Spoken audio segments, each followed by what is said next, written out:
Daddy கிட்டயே ரொம்ப ரொம்ப ரொம்ப ஃபேவரட்டான விஷயம், பிடித்த விஷயம்? Sense of comedy.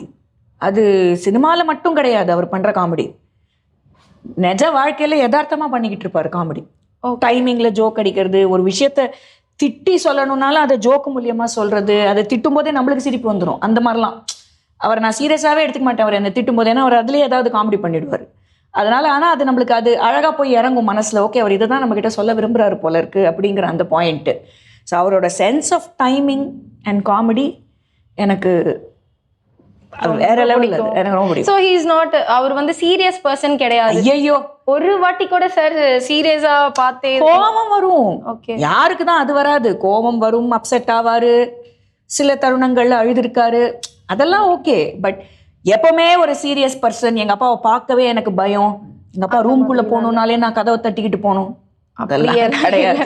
அதுவும் அந்த காலத்துல எல்லாரும் ரொம்ப ரகடா தான் இருப்பாங்க. பட் உங்க ஃபாதர் வந்து ரொம்ப ஜாலி டைப். எங்க வீட்லயே யாருமே அந்த மாதிரி ரகட் பர்சன்ஸ் கிடையாது. அதுல அப்பா இன்னும் absolutely down to earth person தான். அதனால அந்த மாதிரிலாம் இப்போ இதுவே கிடையாது. அப்பா ஐயோ அப்படிங்கிற அந்த ஒரு மிகப்பெரிய மரியாதை அவர் இந்த கலைக்கு கொடுத்துருக்கிற அவருடைய டைம், மேடை நாடக கலைக்கு. அவர் சினிமாவில் அவ்வளோ பிஸியாக இருந்தபோது கூட ட்ராமாவை விட்டு கொடுக்காம நடித்தார்.